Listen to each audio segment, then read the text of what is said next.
So when you go around and you start observing conversations, team meetings, how people talk, the first thing that really strikes you is they all tend to talk the same. They all kind of operate in the same conversational mode. For example, one team, everyone is kind of trying to be really polite to each other to please the boss. In another organization, you have another team meeting, and there maybe everyone is engaging with each other in a fierce debate. And then there's a third kind of team that you see in another organization, and in that meeting, everyone is trying to engage with each other in a dialogic, more reflective conversation mode. But what you see is usually all members in a team talk the same. All members in a meeting talk the same. It's not like one person is being polite, the next person is debating, the third person is dialoguing. No. We have these patterns. We enact our conversational actions out of something that happens between us, and that something, that's what I refer to as field. It's a pattern of interaction. And do we see these field patterns shifting very often? No.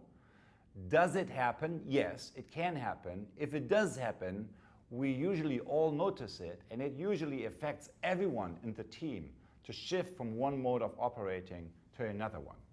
So that's my first observation, which is conversation happen in fields. And the second observation is that there's only a very finite number of generic fields. Yes, it's true, every conversation is different, but when you really listen to the deeper generic field patterns, there's only a very limited number of them. In fact, I believe I have only seen 4 of them. The first field of conversation is called downloading or talking nice. What it really means is that we are speaking from what they or what others want to hear. So we engage in polite phrases, polite conversational routines, and we are basically conforming with what other people want us to say. We are not necessarily articulating what we really think, but we fit in, we conform with what others want us to say. And that style of conversation is what in schools we call learning. So we learn to articulate what teachers want us to bring across. Or in organizations, we call good communication, giving positive feedback, articulating what the bosses want to hear.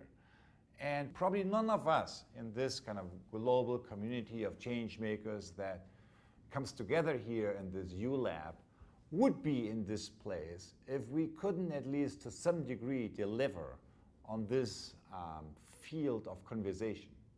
So if it serves us as individuals, what's the big problem with it? Well, the problem is that from an organizational learning point of view, it is absolutely dysfunctional because it disables us as a team to talk about the real issues that we face as a team, as an organization, as a community.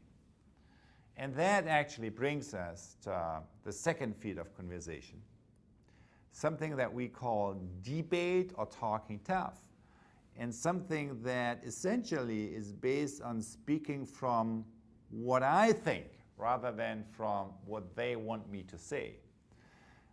So different behavioral aspects here are that people bring in their own point of view. So the entry ticket to a conversation is not that I'm conforming with my boss and then I'm saying that. That's level 1. Level 2 is my entry ticket is that I have a different point of view, something that differs from what the person before me or all speakers before me articulated and brought into the conversation.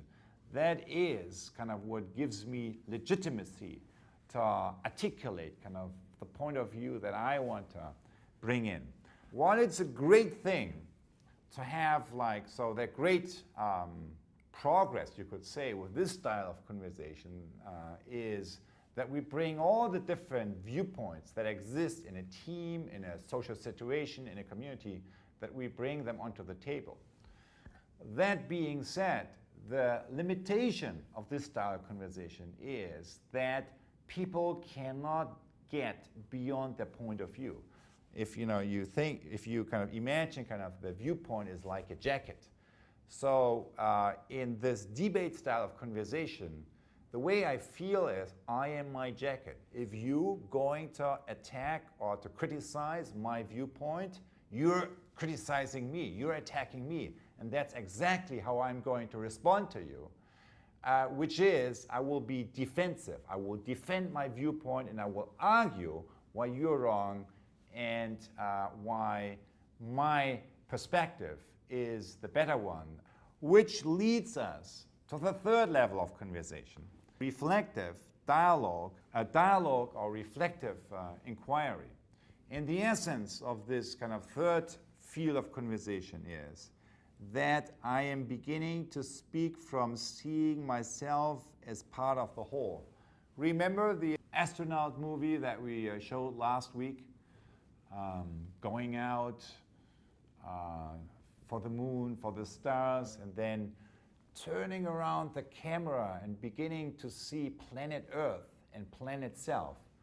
This kind of reflective turn, kind of bending the beam of observation and becoming aware of that I am part of the larger system. The system is not just something out there. I am part of the system and I am part of co-creating the system, co-enacting the system. That's this move.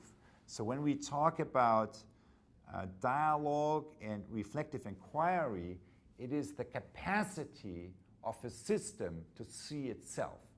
That's kind of the turning around of the camera. And that results in speaking from seeing myself as part of the whole. That's exactly what we mean with that. So what does that, what behavioral pattern do you see in a conversation? Something very simple, this. That you see the conversational behavior moving from defensive routines, from defending my viewpoint, to inquiring into the viewpoints of others. So what does that mean? It means people ask real questions of each other. So in a debate style of conversation, if you differ from my viewpoint, I'm fiercely going to defend my viewpoint and tell you why I am right and you're not. While in a dialogue, you and I still have the same difference in viewpoints. That's not different. But what is different is that in a level 2 conversation, I try to convince you why you are wrong and why I try to defend my point of view against you. In a level 3 conversation, a reflective dialogue, I'm beginning to ask genuine questions. What makes you think differently? Why is it? So what are the experiences? What are the foundations based on which you come up with a viewpoint that's so different or slightly different to my own conclusions? So that criteria, whether or not people ask genuine questions of each other or questions of each other at all, not rhetorical questions, but real questions, that's a very good indicator whether you are operating on level 3, reflective dialogue, or on level 2, which is a debate style of conversation. So let me sum up. Moving from level 2 to level 3, moving from debate to dialogue means moving from I am my jacket to I have a jacket. And if I have a jacket, it means I can take it off. And I can hang it someplace, and I can suspend my assumptions, the assumptions of my viewpoint, and I can look at it from outside because I have a point of view. It's not I am my viewpoint. And then I have the freedom to move around and look at the situation that we are facing from another stakeholder's perspective. And then to move on and again kind of to move around the problem and look from all the different angles of the other stakeholders and appreciate how it looks different from their viewpoint and from their experience. And then in the end, I come back and I return to my own perspective, to my own jacket. But I am, now my decisions are informed by the broadening and deepening of the perspectives and by the awareness of the impact that my decisions have on the experience of all the other stakeholders. In my view, 50% of change management is just about that shift. That shift from I am my jacket to I have a jacket. The shift from debate to dialogue. And it matters a lot because it's a shift of one type of conversation where when we face problems, I blame the others around me, other organizations, other stakeholders, other departments, to another way of viewing it where I begin to see the system as a constellation of variables that includes myself. I am part of the system and I see how I contribute to both the problems that we face today, but also to the solutions that we could create tomorrow. And that shift essentially is a shift of mindset that is at the heart of all change management and cultural change in bigger systems today.